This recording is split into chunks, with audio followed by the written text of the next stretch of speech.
सभी स्टूडेंट्स का वेलकम नए सवाल के साथ में निर्देशांक ज्यामिति में। तो आइए एक सवाल करते हैं।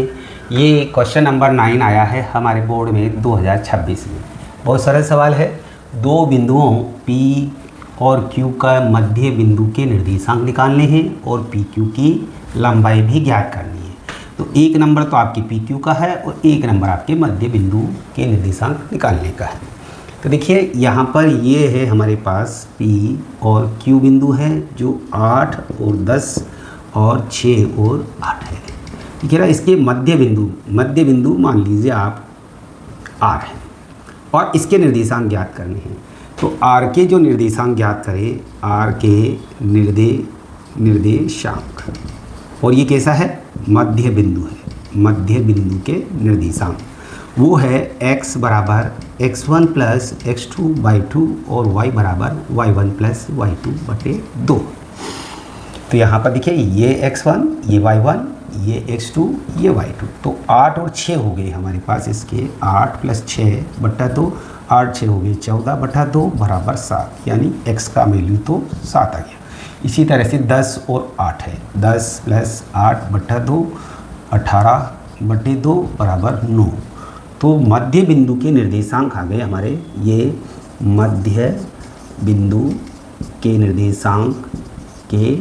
निर्देशांक वो आ गए 7 और 9 आ गए, जो हमारे पास क्या दे रखा है, R दे दिया। अब ये तो आप सोच करते वाले PQ की लंबाई, यानी PQ की दूरी, वो दूरी है हमारे पास √ x2 माइनस x1 का whole square plus y2 minus y1 का होल स्क्वायर।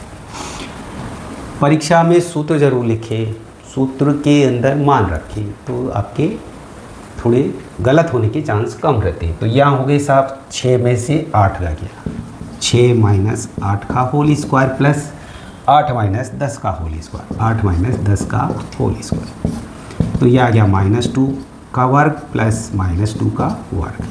देखिए वर्ग में चिन्हों का फर्क नहीं पड़ता है ना। तो 2 दूनी 4 प्लस 4 ये हो गया 8 और 8 का हो गया 4 × 2, तो 2 यूनिट। ये आपके PQ की दूरी हो गई है ना। तो एक आंसर आपके ये हो गया है ना, बिल्कुल सरल। तो बिल्कुल सिंपल सवाल है। मध्य बिंदु का दे जब x1 प्लस x2/2 और y के निर्देशांक हैं तो y1 प्लस y2/2, और PQ की दूरी का तो हमारे जो प्रश्नावली है उसमें स्टार्टिंग वाला सूत्र है। तो इनमें मान रखने में कोई दिक्कत नहीं आती। फिर चूंकि ये सवाल इतना सरल था कि यहाँ पर कोई माइनस नहीं है, माइनस जहाँ आते वहाँ पर चिन्हों का थोड़ा ध्यान रखना पड़ता है। तो है ना, बिल्कुल सरल।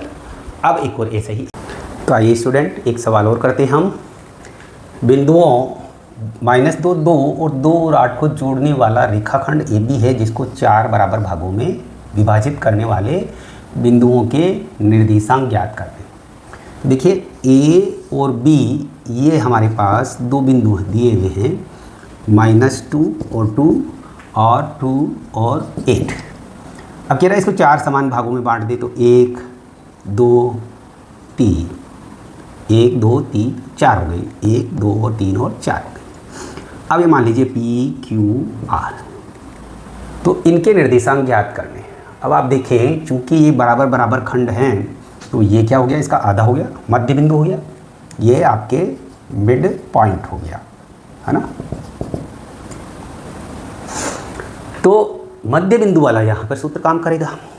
और वैसे आप यह सवाल 2-3 बार करोगे अभ्यास में, जब मैथ्स रहती है आपके, तो परीक्षा में याद आ जाता है, यार तो मध्य बिंदु वाला सवाल है, बहुत ईजी सवाल है। तो आइए यहाँ हम सबसे पहले Q, यानी जो क्या है, AB का मध्य बिंदु है, AB का मध्य बिंदु, उसके निर्देशांक हम ज्ञात करेंगे के निर्देशांक। तो ये हो गया आपके x बराबर x1 प्लस x2/2 और y बराबर y1 प्लस y2/2। तो देखिए A और B के मध्य बिंदु में क्या है, 2x1 -2 और +2/2, तो 0/2 बराबर 0 हो गया। तो x का मान तो 0 आ गया। इसी तरह से y का देखिए 2 और 8, 2 + 8/2, तो ये हो गया 10/2 और ये हो गया आपके पास 5। तो ये जो हमारे निर्देशांक आए हैं 0 और 5, वो किसके आए हैं? क्यू बिंदु के निर्देशांक आ गए। तो यहाँ पर आप 0 और 5 रख दीजिए। अब फिर ये इसका मध्य बिंदु है P, तो P किसका मध्य बिंदु हो गया? A और Q का। A Q के मध्य बिंदु के निर्देशांक। तो इसको हम ज्ञात करें -2, क्योंकि सूत्र एक बार लिख दिया हमने, तो थोड़ा सा ध्यान रखें यहाँ पर, बार बार सूत्र उन्होंने लिखे। -2 + 0/2 और फिर हो गया 2 और 5, 2 + 5/2, ये हो गया y, ये हो गया आपके x। तो -2/2 बराबर -1 और यहाँ हो गया ये y बराबर 7/2। तो आंसर हो गया हमारे पास 7/2 और 1। ये किसके हो गए हमारे पास? P के निर्देशांक हो गए। और ये किसके निर्देशांक हो गए हमारे पास? Q के। ठीक है। इसके बाद आता है हमारे पास, यहाँ बिंदु लिख दीजिए आप -1 और 7/2। अब R के निर्देशांक हमें ज्ञात करने हैं ना, तो R के निर्देशांक में ये दोनों बिंदु हो गए। तो R के निर्देशांक ये किसका हो गया? Q B का मध्य बिंदु। Q B का मध्य बिंदु क्या हो गया? R हो गया। तो यहाँ से हम ले x बराबर क्या हो गया? 0 + 2/2 और y बराबर क्या हो गया? 5 और 8, 5 + 8/2, 2/2 बराबर 1। तो x का वैल्यू तो हमारे पास 1 आ गया और 8 × 5 13/2, तो y का मान आ गया 13/2। तो ये हो गए हमारे पास R के निर्देशांक हो गए 1 और 13/2। तो ये आंसर हो गया हमारे पास। ठीक है ना। तो परीक्षा के अंदर आपके जो निर्देशांक हैं वो इस तरह से आंसर में लिख दें। टोटल Q बराबर हो गया हमारे पास 0 और 5, 0 और 5। फिर P के निर्देशांक लिख दीजिए। P के निर्देशांक क्या है हमारे पास? -1 और 7/2। और R के निर्देशांक हो गए हमारे पास 1 और 13/2। तो है ना बिल्कुल सरल। तो गणित क्या अभ्यास मांगती है, तो आप जितना अभ्यास करोगे आपका सवाल निखर करके आएगा। तो एक सवाल और देखिए, मध्य बिंदु पर ही है ये भी। बिंदु A के निर्देशांक ज्ञात कीजिए जहां AB वृत्त का एक व्यास है ना, वृत्त है उसका व्यास है, और जिसका सेंटर पॉइंट है ये। तो B के निर्देशांक ये दे रखी है हमारे को। तो कह रहा A के निर्देशांक आपको ज्ञात करने हैं। तो एक वृत्त बना लीजिए परीक्षा में, ताकि आपको थोड़ा सा ध्यान रहे। और ये हमारा सेंटर पॉइंट हो गया, इससे गुजरने वाली रेखा क्या कहलाती है? व्यास कहलाती है। इसको मान लीजिए। तो केंद्र है, उसके निर्देशांक क्या है हमारे पास? 2 और -3 है। और A के ज्ञात करने, B के निर्देशांक दे रखे हमारे पास 1 और 4 दे रखा है। और A के निर्देशांक आप मान लीजिए x और y है। अब देखिए, ये चूंकि व्यास क्या करता है? त्रिज्या का दुगना होता है, यानी उसका मध्य बिंदु होता है। तो मध्य बिंदु वाला जो हमारा सूत्र है वो सूत्र लगाएंगे हम। क्या? मध्य बिंदु के निर्देशांक वो क्या हो गया हमारे पास? x बराबर x1 + x2/2 और y बराबर y1 + y2/2। तो मध्य बिंदु क्या है हमारे पास? यानी ये जो दे रखा है ये x है हमारे पास इस समय। तो x ये है ओरिजिनल, है ना। तो यहाँ पर तो आ गया 2 बराबर x1, ये x1, ये y1, ये x2, ये y2। तो ये हो गया हमारे पास x1 क्या है? x + 1/2। तो यहाँ पर इसको क्रॉस मल्टीप्लिकेशन करेंगे, 2 दूनी 4, तो x + 1 बराबर हो गया 4, इसलिए x बराबर हो गया 4 - 1 बराबर हो गया 3। तो x बिंदु तो आ गया हमारे पास। इसी तरह से y देखिए, y बराबर हमारे पास क्या है यहाँ पर? -3। और y1 क्या है हमारे पास? y है। तो यहाँ पर हो गया y + y2 कितना है? 4 है बटा 2। इसको भी क्रॉस मल्टीप्लिकेशन करेंगे तो y + 4 बराबर -6, इसलिए y बराबर हो गया -6 और -4 बराबर -10, दोनों समान चिन्ह के हैं। तो जो A के निर्देशांक आ गए हमारे पास, A के निर्देशांक x y जो हमने माने थे वो आ गए हमारे पास 3 और -10। ये आपके आंसर हो गया, है ना, बिल्कुल सरल।